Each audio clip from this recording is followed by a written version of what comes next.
This is a production of KMmedia.pro.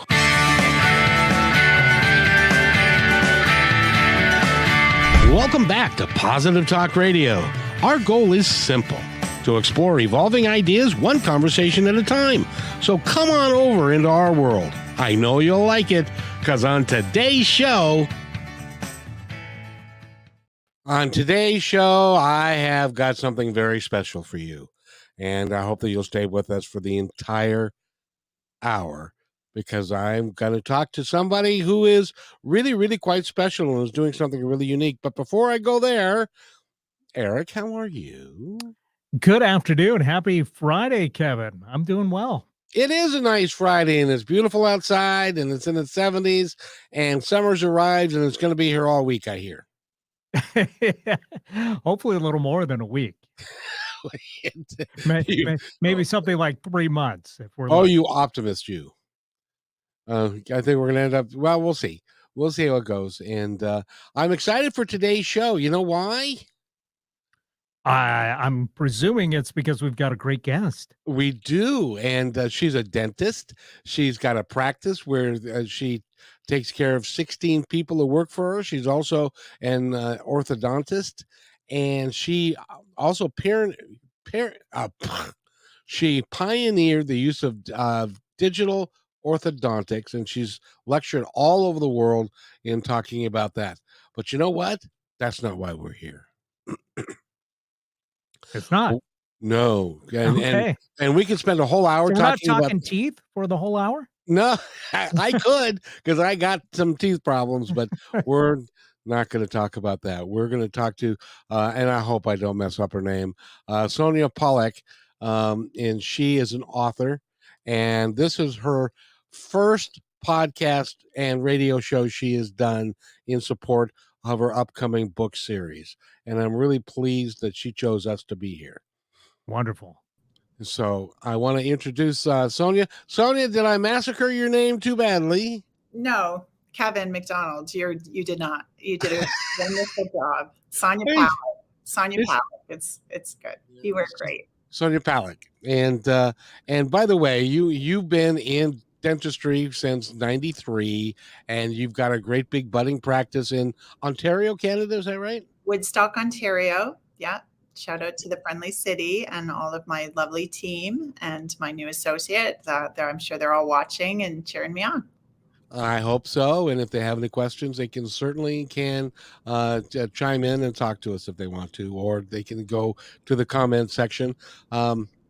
This particular show is being, and don't be nervous now, but it's being broadcast live on Positive Talk Radio, YouTube, Facebook, and Twitter, and also on all the avenues of KIXI, which is Kixie in Seattle, a 50,000 watt station in town. And so your voice is being heard in the 12th largest media market in the country, and about 3.5 million people. So don't be nervous at all. No pressure. No pressure.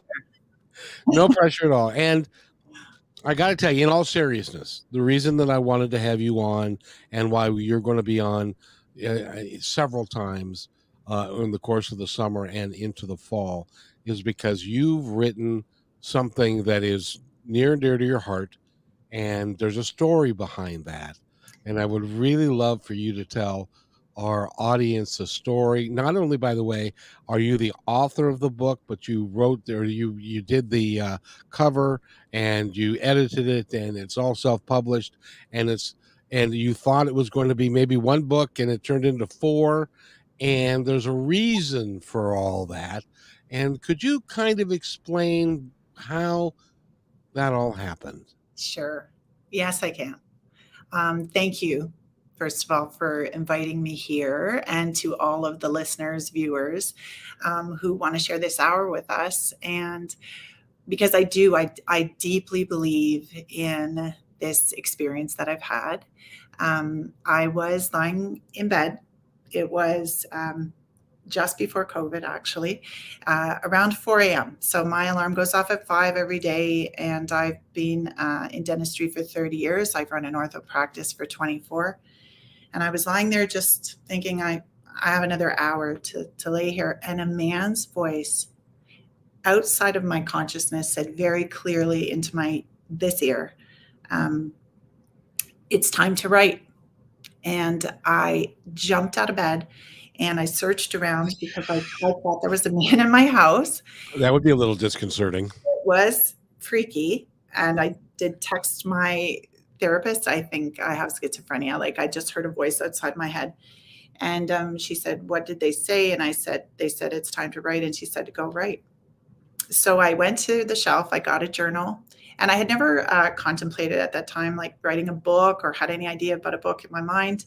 I just took out a pen and I sat down. I said a prayer and lit a candle, and I just held the pen there. And it was literally like a blank slate. And it just came March 1st, 2020, Leave the Little Light On by Sonia Palleck. And then I looked at it and I thought, okay, that's a title I had thought of before of a book. And so what? And then it just came out. Athena took the gray steps one stair at a time. And I thought, oh, Athena, that's a cute name. And somewhere around, and this story just started to pour out of me. And somewhere halfway down that page, I recognized that I was Athena, that this was a young girl. This was a scene from when I was 3. And it was an incident. So very early on in chapter 1, we sort of hit this moment where, in this scene, my father, he accidentally backs into me with his cigarette, burns me, and then says, you're not hurt. Don't cry. You're fine. And what were you doing there anyway? Which is really sort of a synopsis of Gen X trauma. And I thought, oh, okay. And after this whole chapter went through, I just shut that book and I went to work. I just thought that was very strange. And I just got up and I went to work. And the next day at 4 a.m., my eyes flew open, and it wasn't outside of me. It was more like in my head, like it was time to write. It was like this knowing. I just knew I had to get up and there was this writing I had to do. And I sat down. Again, I hadn't thought of that, what I had written. I thought, I don't know what to write next. And the story just picked up where it left off. It was almost just magical coming out of my pen. I could have conscious thoughts while I was writing it. And I had a lot of resistance to writing the first book. This is the first book. And this book, I had the most resistance to writing of the 4 books because it was about my early childhood, and there was some trauma in there. So we had sort of very dysfunctional type of family. There's some alcoholism and conflict and some abuse. And I didn't want the world to read it. I thought, I don't want anybody to read about this. But I couldn't not write it. If I didn't write, my mind just blew up. And COVID had happened. So my practice was shut down for 4 months. And you would think, oh, then I'd be able to write all day long. No, only from 4 a.m. till 5 a.m. So every day I would wake up at 4 a.m. And if I didn't write it down, it would just chase me around. So I had to write it out. And then at 5 a.m. it would just stop. So it didn't matter. I had the whole day off. I had to go walk my dog 10 times like everybody else and try and waste, all the hours of the days. And then the next day at 4 a.m. And when I realized that, I just sort of committed, I thought, okay, until this book comes out of me, I'm going to just continue to write. Well, that went on for 15 months. I wrote every single day for an hour. And I realized, halfway through it, I thought my team at work, the ladies would ask me, when's the book going to be done? So how long is the book? I'd say, this is such a long book. I think it's a book in 4 parts. There was Windsor, London, Dorchester, and Woodstock.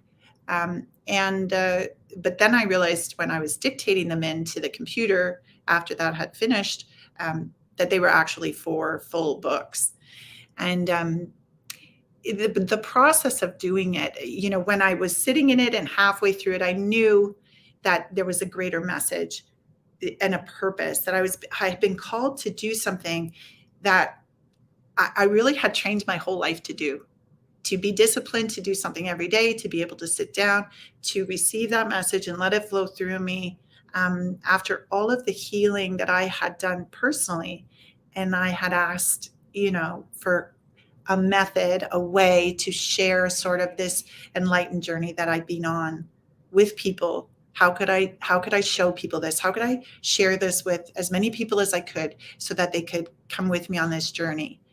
And I realized then that that's the best way that humans learn, is through stories, is we learn through knowing another story and being able to walk through it with them. And I think that's why this genre is really unique. It's a fictional memoir. So it is based on my life. And people have asked me, readers, did this happen to you? Is this you? And I'd say it is. Athena is based on my life. But it is written like a story. So it reads like fiction.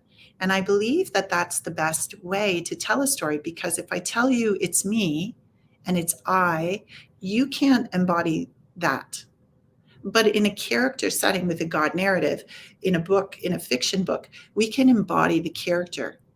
And this book, especially the first book, it generates radical empathy. Like, you get into what this kid is feeling and it will bring you into your feels. So a lot of readers, early readers, have said to me, like, the trigger warnings have to be there because it will make you cry. Even a patient today was telling me, hi Tina, was telling me that there was, all this trauma, she never cried, but then at the part at the end, because it goes through high school graduation, and at the graduation she cried, because at this scene it triggered something in her memory of this, what she went through. And I said, that's the whole point, that's the purpose. It's to bring us back to sort of the origin stories that we have and that we've told ourselves, because that's the basis for our lives. And if where we're at isn't where we want to be in humanity, we have to go back to the beginning and really examine what happened. What were the stories that we were told, and in turn, what were the stories we told ourselves? And I think that going through Athena's story, it just helps us unravel it a little easier. That is an amazing story, first of all. And secondly, I think that in a lot of cases, writings, music, poetry, art, a lot of it is done through your intuition. It is brought to you by another source. And that source, in my opinion, is God, the universe, whatever you want to call it. So the first question I have for you is, didn't you say to the source at one point, do you think maybe you could make it like 4:00 in the afternoon or 5:00 so I can sleep? Well, 4:00 in the morning sounds like partially punishment, but that's just me. It was, yeah, I had a lot of times I was just bitter. I mean, it was like on my birthday, I was up at 4 a.m. at Christmas Day, New Year's Day. It didn't matter if I, had been out the night before till 1 at 4 a.m. I had to write.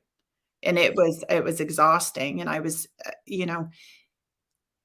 at times I felt very bitter, like, when is this going to end? And when I asked and I got the message kind of like, this is going to go on until she's about 50. Then I would, because the books go in chronological order. So you stay in the present moment with Athena.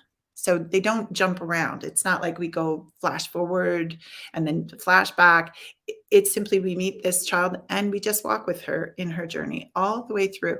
And in doing that, that's another amazing thing about it, is I think how interesting, because it teaches us to stay present, to be in the present moment and not get all drawn out. We need to sort of stay in the present in our lives.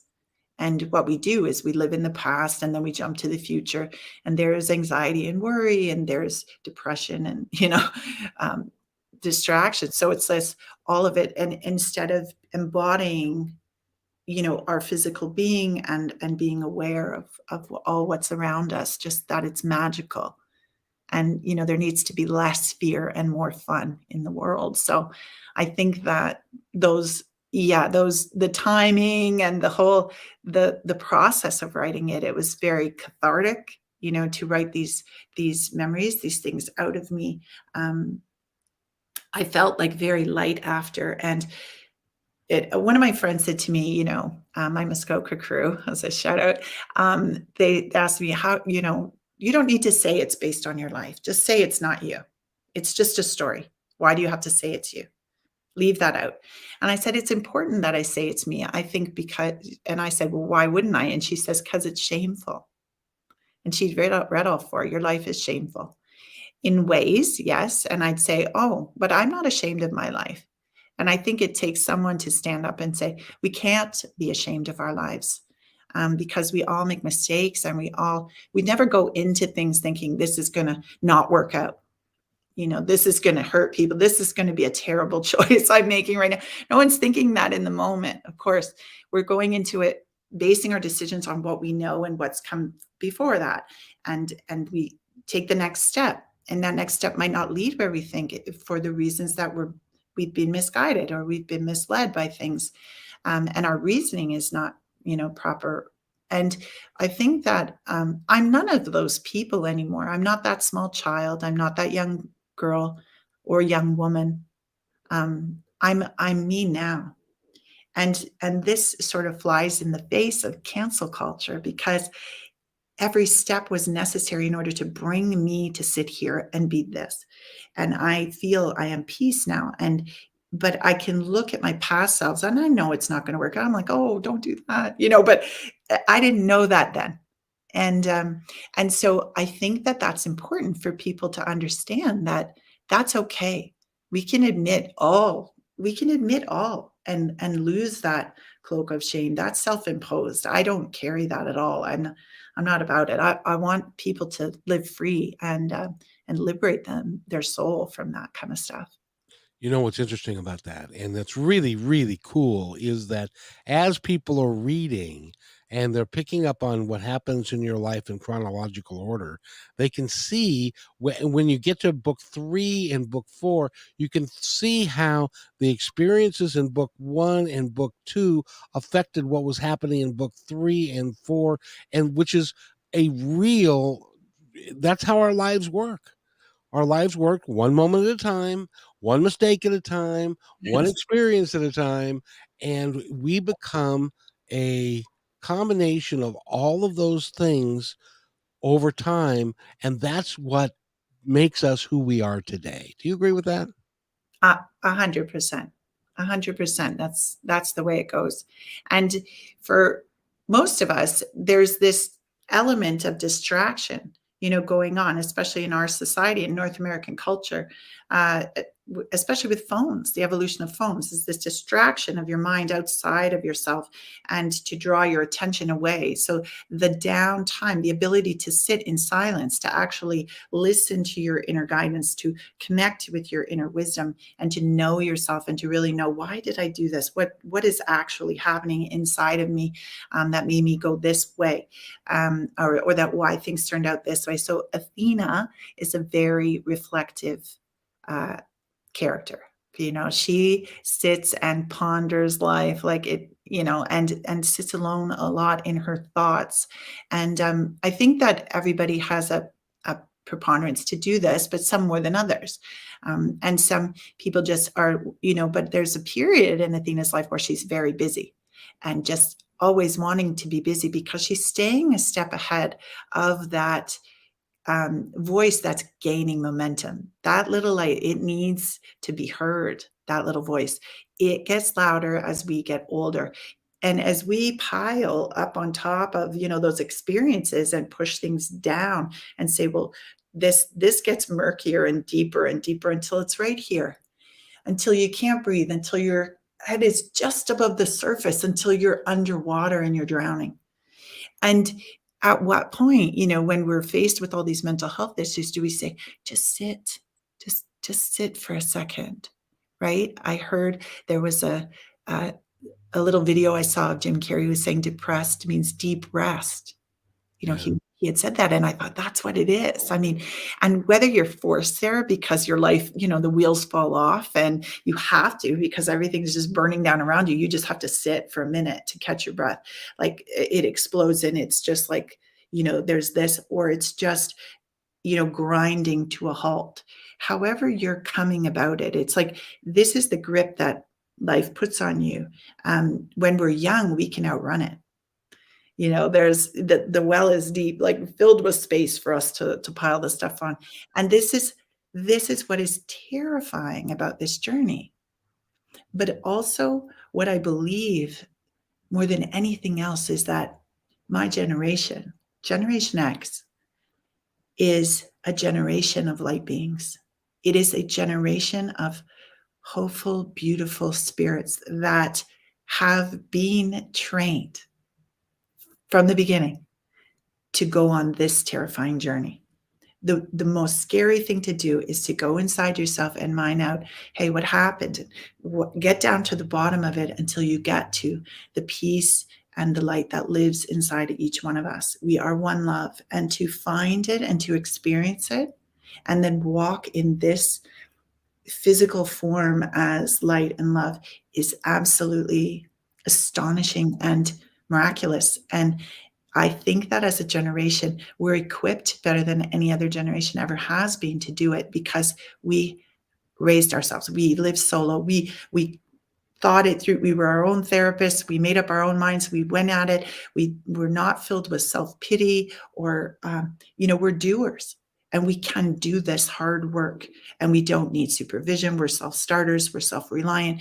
And we have all of the tools in the kit to go on this adventure, because we've hit that realm where it's our time, and it isn't going to stay the way everyone says. We all wanted this beautiful world, to heal the environment, and we did. We pivoted. We made millennials. I mean, we stopped the trauma in many ways and created a world that had more safety, had more security, more love, more acceptance.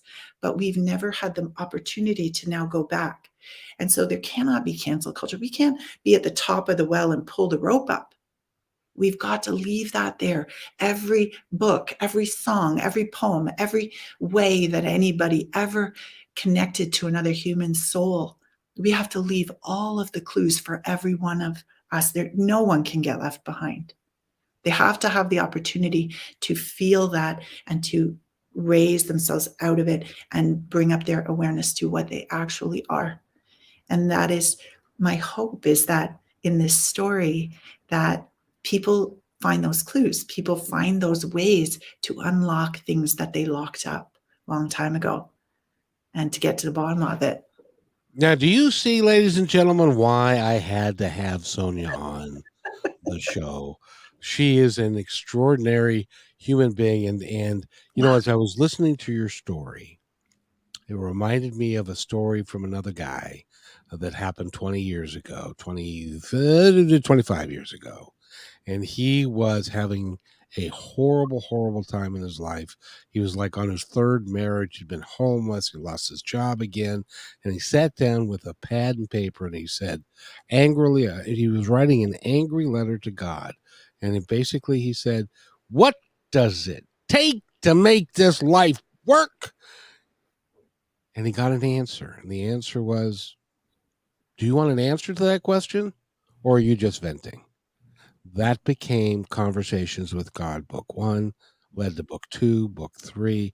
It was on the New York Times bestseller list for 200 weeks because it reached people and it touched people. I feel, and I'm convinced that your writing and these books are going to have a similar impact on people and on humanity, because it's not only is it coming from your heart.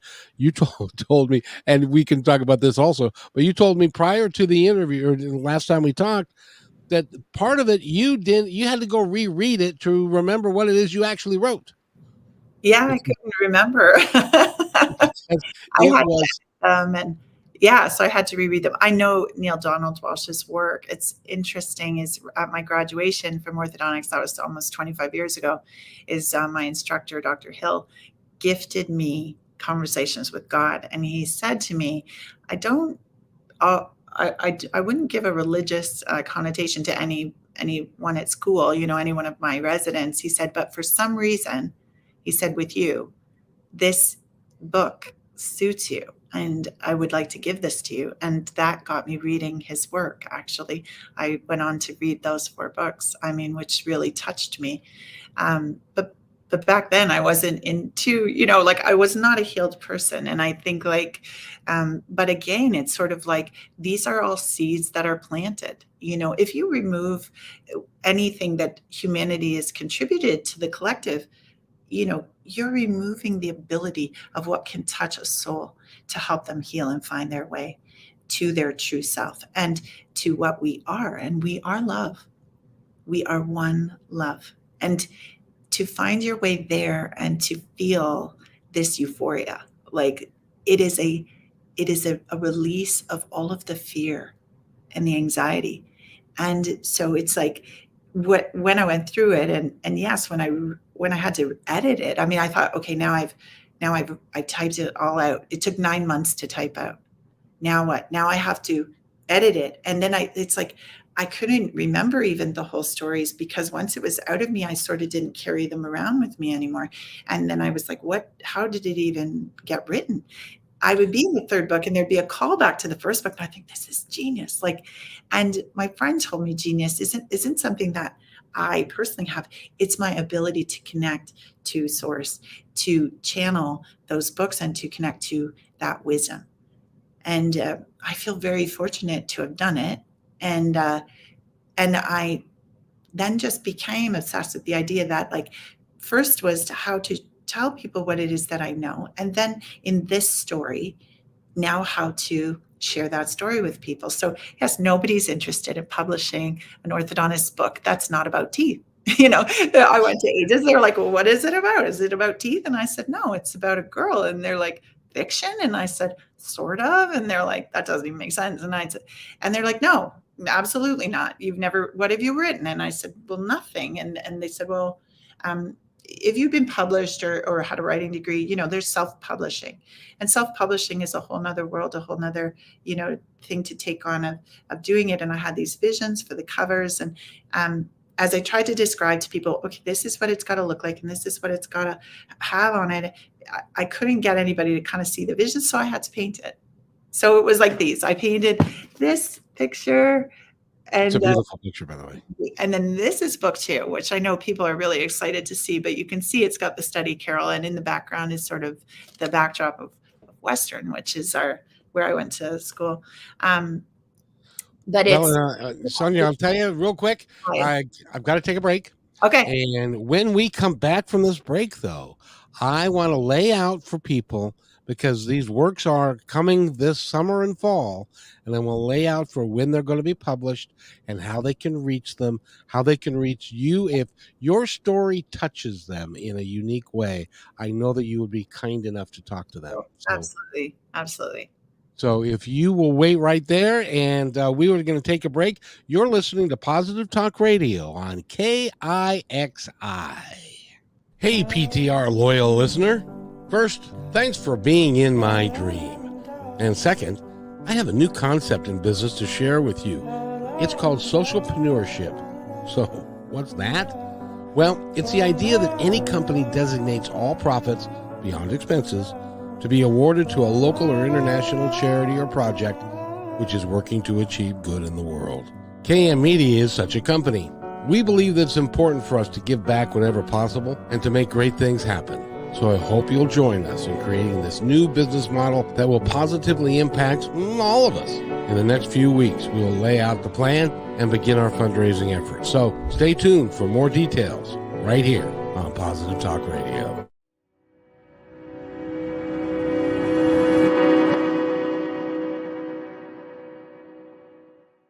When you want to say more than words communicate, you can with flowers. Your custom boutique floral studio in Bothell, Washington is anaturaldesign.com, connecting you to nature through the language of flowers. Where your people are is where our flowers are beautiful. Your success is our goal. anaturaldesign.com at your fingertips today. Hey, thanks for listening to Positive Talk Radio. Did you know that we're also a media production company? Well, surprise, we are. We can create all kinds of audio, video products to fill any need. Please visit kmmedia.pro/our-store for a complete list of products and services. In addition, do you need a great voice to add to your own website or any other project? I know that we can add depth and quality to your work. I've been told more times than I can count by many professionals in the business that my voice adds to the quality of the presentation. So, let me create something for you. please contact me at kevin@kmmedia.pro and let's create something great. And welcome everybody back to Positive Talk Radio. My name is Kevin McDonald. You're listening to KIXI 880 on your dial. And I hope that you are very excited, as I am, for our guest today. This is more than, how do I say this without sounding, I don't know how it would sound, but I'm just going to say it. This is a show, this is a person, this is a book series that is going to impact humanity in a positive way. And I'm fully convinced of that. I believe that it is brought to her from the source, from the guys, whoever was that that guy who was in your bedroom at 4:00 in the morning that said it's time to write. That guy who was not there but was there. It's an important thing. Do you feel like that is kind of the mission that you're on? Oh yeah, 100%. I mean I knew that I had to write the books, and then I knew that I will be relentless to try to get the message of these books out to humanity, to get, because I believe in that the way that they came to me and the way they came through me, that they have to be there's some divine wisdom that's contained in the pages that helps people unlock something that's necessary. It's like a key or a clue. It's something. And I had read Isabel Wilkerson's book, Cast. And at the back of that book, she had written that the world needs radical empathy. And this was prior to writing this. And I had thought on that, like, because I'm an empath. I'm somebody that feels other people's emotions. I could sit next to my patients and feel they're sad or they're anxious or how are they today or they're happy, and kind of help with that, their energy. And so it was like, how does that work? How do you unlock empathy in people? Because the way that our lives are structured and the way that humanity is operating right now is that we drive into our garage and just shut the door. People, I don't need new friends and I don't want to meet you, and you don't talk to your neighbors, and we don't connect in the same way. So it's like, that's not my problem. We can watch things, atrocities happening, and we're unfazed by it because it's been bombarded by these thousands of images of violence and hate and things like this, that we're not even moved by it anymore. Our empathy is like on an all-time low. And that's a protective mechanism to protect us, because when one of us suffers, we all suffer. And we can't just walk around suffering. We'd just be incapacitated. So we just have to turn down the empathy. We just have to lower the vibration, because there's too much of it. And yet it's like, you require empathy in order to understand that you are part of a bigger picture. When you read the books, and you go with Athena, you feel what she's feeling. I've had so many readers tell me from sort of all walks, all ages, from all over the world already, say how relatable Athena is. I relate to Athena. And I think, of course you do, because she's not written as a hero. She's written as a human. She isn't infallible with like superpowers. She's flawed and awkward, and she's misguided and lonely lots of times. She's also brilliant and reliable and resilient. And you root for her, because in the end, you root for you. And it connects to that space of that underdog story, because that's how we all feel, who's locked in there, that little underdog that you want to win. You want to champion them so badly. And when you see that in her, it just sucks you in, because that's sort of that's the vibration that lifts us up.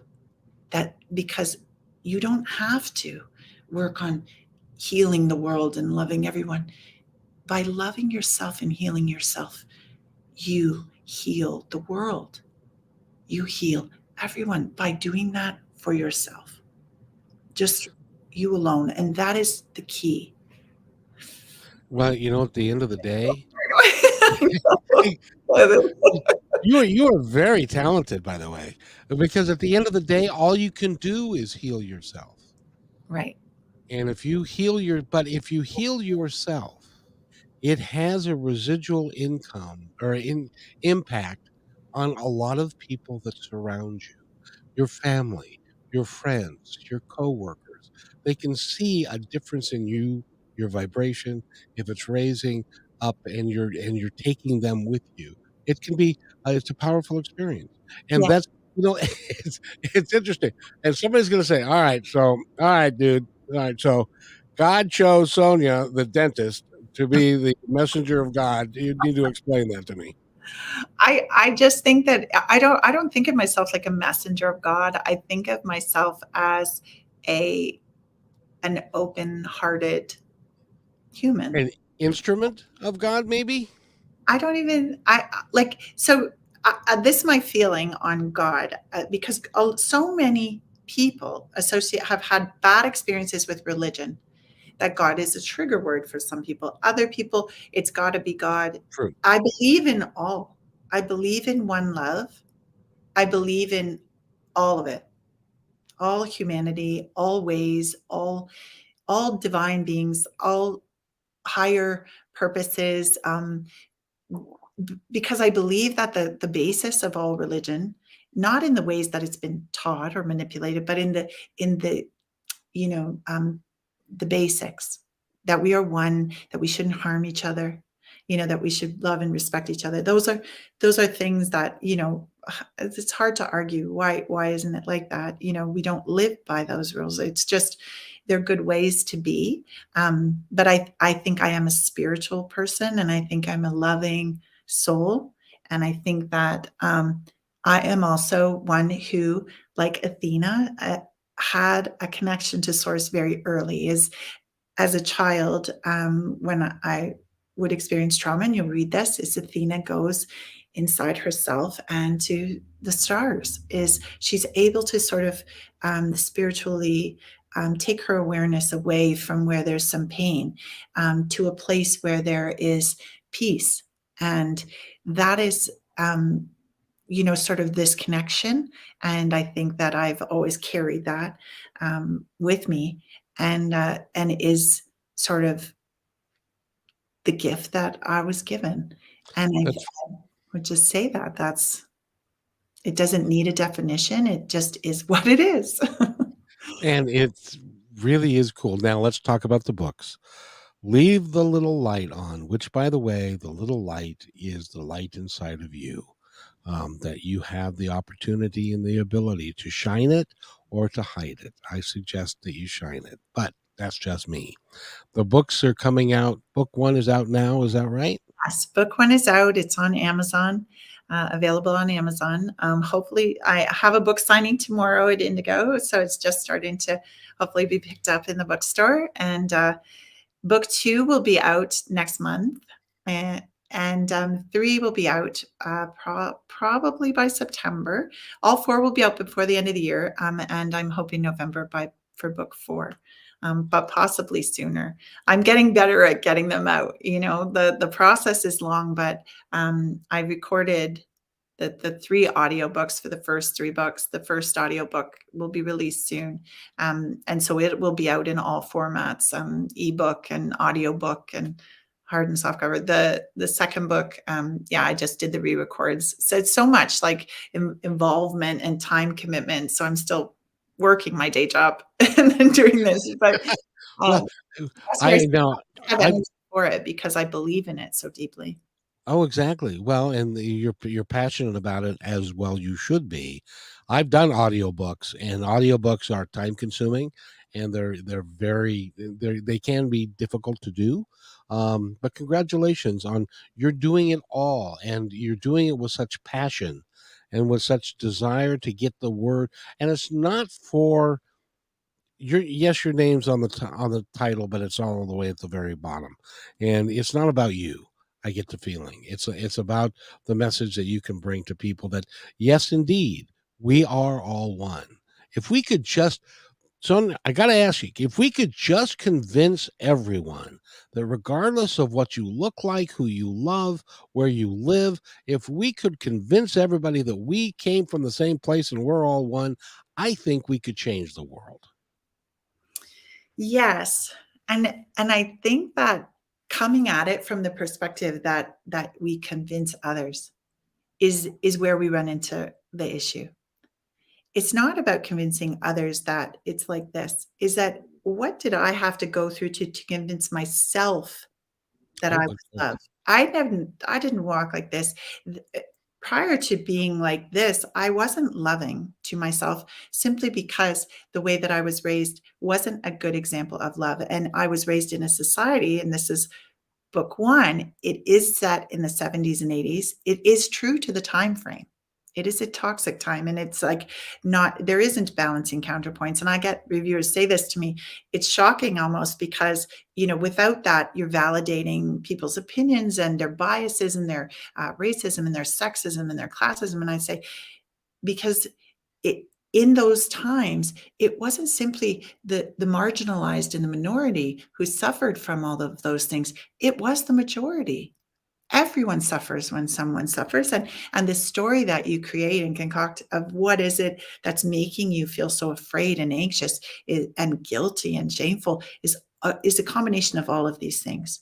And so without that, this warped version of love that we're given is to say love and suffering go hand in hand. Love is the absence of suffering. There is no suffering in love. And even when we think of this, it's like understanding when I would have insisted, yes, I love myself. Of course, I love myself. I go to the spa, I go to the gym, I'll buy myself a new dress. I spoil myself. I look after myself. I love myself. No, doing things for yourself isn't loving yourself. Being love, being peace, releasing fear and anxiety, being mindful and thoughtful, and having compassion and ultimately forgiveness for your own self. This is all I ask of any one person. And by doing so, I say, release all judgment on you. The vessel that houses you, like Kevin, you're a perfect recipe. The recipe that made you. The vessel that holds your beautiful light is perfect. It's for being. It isn't for measuring and comparing and criticizing. It's just simply for embodying your five senses, for having a magical experience while we're here. And if we could view our own selves, stop looking to solve another, to make someone else agree, or to not have conflict. If I have conflict, if we think that there's them and us, you have work. That's simply the truth. Is if you think them and us, you don't love yourself, not in the truest sense. And I will tell you that if you keep going, if you keep digging, if you keep diving to go into the darkness, into the fear, into the anxiety, and sit with it and really recollect why is this in me? Why is this here? And I need to release this so that I can be free and have peace while I am alive and experience life in this sense. This is the reason we came. I mean, and I say this to every single human, it won't be simultaneous. It just won't be. It's impossible. It's not peace on earth when everyone is peace on earth. If you or I have peace on earth, there's peace. I'm peace, so there's peace on earth. It isn't about everyone because we're all on a different spectrum of the journey. And we can't all be at the same point in time and at the same place. And this is also accepting and just being loving and supportive of everyone on their journey, wherever they are. And just giving them a little guidance and saying, and just standing and saying, I feel peace. This is how, this is why. And just know that you are loved and it is well, all is well. No matter where you are in the journey, all is well. So if you want to learn more about Sonia and her story, you're going to need to buy the books, which is Buy the books. My PR person would say, show that book again.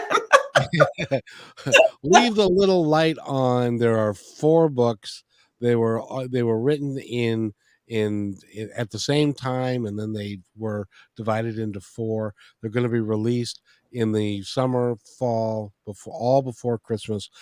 Would make a great 4-book set for our Christmas present. I'm just saying, it would be a great thing because you are, and I'm not going to ask you because I want people to read the book how you got to be where you are today, because that's an important piece of who you are today. It was brought to you by your past and all the experiences that you've had going into it, up to and including that voice in your head. And by the way, if you, I would suggest, and correct me if I'm wrong, Sonia, but if you get that voice in your head, and like your therapist said, and it says start writing Yeah. because you're not going to get left alone until you do. No, absolutely. And that's really the little light is the voice. It's in every one of us. It's our connection to source, and call source whatever you want. I call source love.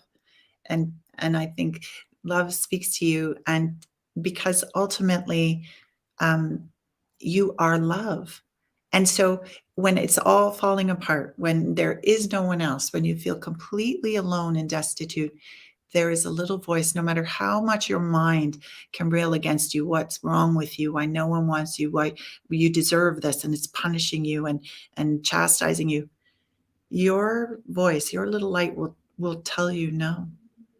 It will just simply state it. It will tell you in the clearest and simplest way that you are loved, and to believe that. And it is everything, like, I think, like a belief system. It's what we believe.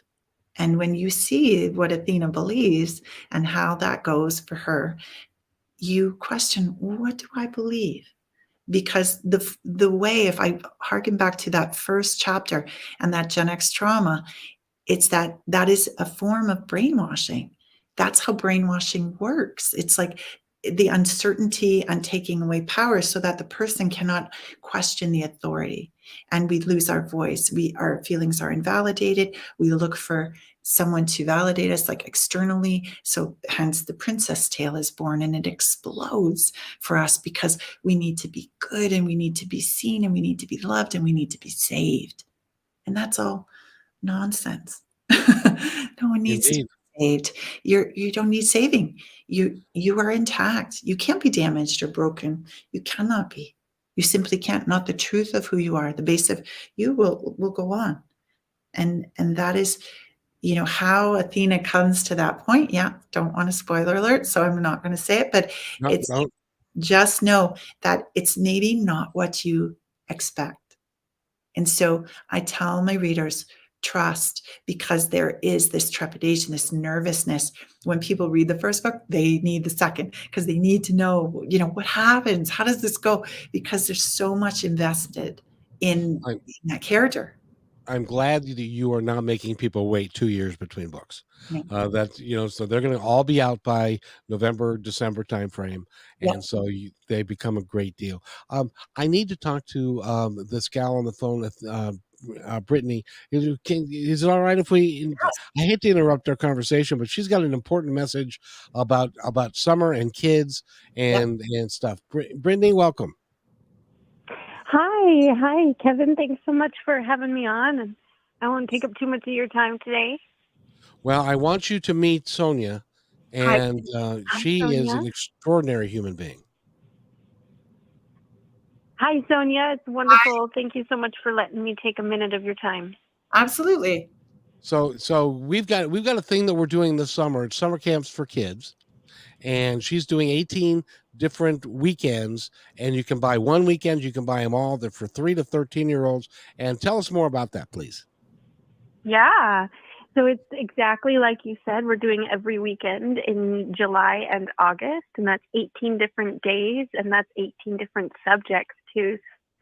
We took STEAM as our themes, and STEAM is the new term for STEM. So it used to be science, technology, engineering, and math, and now we've included A for arts to be STEAM. And so we have science, robotics, art, dance, music, nature, outer space. There's just so many different subjects that kids can pick from. And all of the subjects have special guest educators So we have like Woodland Park Zoo coming for Wildlife Day. We have a magician, we have a mermaid, we have Seattle Astronomical Society, King County Master Gardeners, Kids Quest Science and Robotics. There's just so many people coming to give really cool lessons and workshops for the kids at these summer camps. So for everyone listening, if you go to www.pipsqueakpiano.com, that's PIPSQUEAK piano, pipsqueakpiano.com. And you just scroll a little down that page, you'll see a link for the summer camps. You can click that. It'll have everything you need to know, all of your FAQ and the registration clicks and all of the things you need. And if you register and you're listening now, write down PT Radio. That's PTRADIO, PT Radio.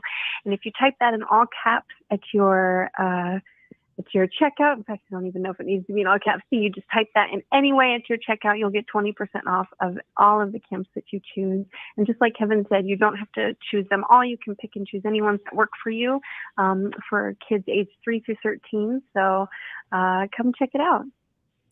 And Sonia, one of the reasons I support Brittany is that Pipsqueak Piano is a company that teaches kids under 6 how to play the piano, which I think is a great foundation for left brain, right brain, and to give them a sense of themselves. Yes, absolutely. I had my daughter in piano. Shout out to my little beauty. She was in piano before when she was under 6 years old. Yes. So Awesome. she got a great musical foundation from it and plays tons of instruments. She's super musical. Oh, that is awesome. So, Brittany, if you'll wait right there, and you're welcome to finish the show with us. We're just, we're going to run out of time. But the reason that I wanted to have you on, and amazingly enough, we talked on, what was it, Monday or Tuesday, and of this week, and it was our pre-interview interview, and suddenly Friday cleared up. And I thought of it must have been some sort of a miracle or something, because they just canceled. And I thought of you because I wanted to have you on. You're going to be on before each release for the fall, for the summer and the fall. I deeply, deeply, deeply appreciate your work and believe in you and believe in what you're doing. And I wholeheartedly subscribe to your mission. And so what I'd like you to do, and we didn't talk about this beforehand, but what I'd like you to do is I'm going to set myself aside, and I'd like you to tell our audience anything that you would like them to know. Anything I would like them to know. I would like this audience to know that our lives are finite in the physical form, that we need to sort of lean back into the knowing that our time is limited, and to just pause for that 1 second and ask yourself, if from this moment forward, with the next step I take, please direct yourself inward and find your inner peace. Peace is the highest vibration. It is a stillness and the ability for us to simply be. And in that being, you will remember how incredibly important you are. That's, I feel, what people have forgotten, how much they matter, how much one person loving themselves, how they can see themselves as just a perfect embodiment of love. And that the vessel that holds them is divine, and that they can simply be, and they are seen and loved. And to know that even in a fleeting moment or for the rest of your life, it's sort of like, it's such a gift that it would make this whole crazy ride so worth it. And so I send all of my beautiful hope and energy and love to all of you, to go on that journey, and I hope you do read my books, because I think that it helps deliver a message to you of that sort. But whatever step you take, whatever tools you use, because it is what we do collectively, that we think on those lines, that we're doing everything together, whether you want to or not. That's the way it's going down. And so I just send you blessings and love and good guidance for you from your inner light, from your little lights.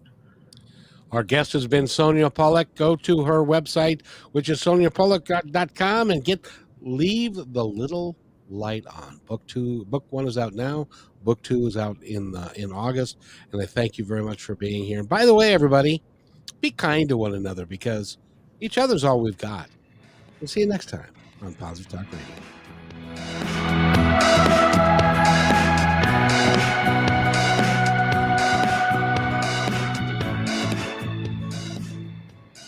Thank you, Kevin. Brittany used to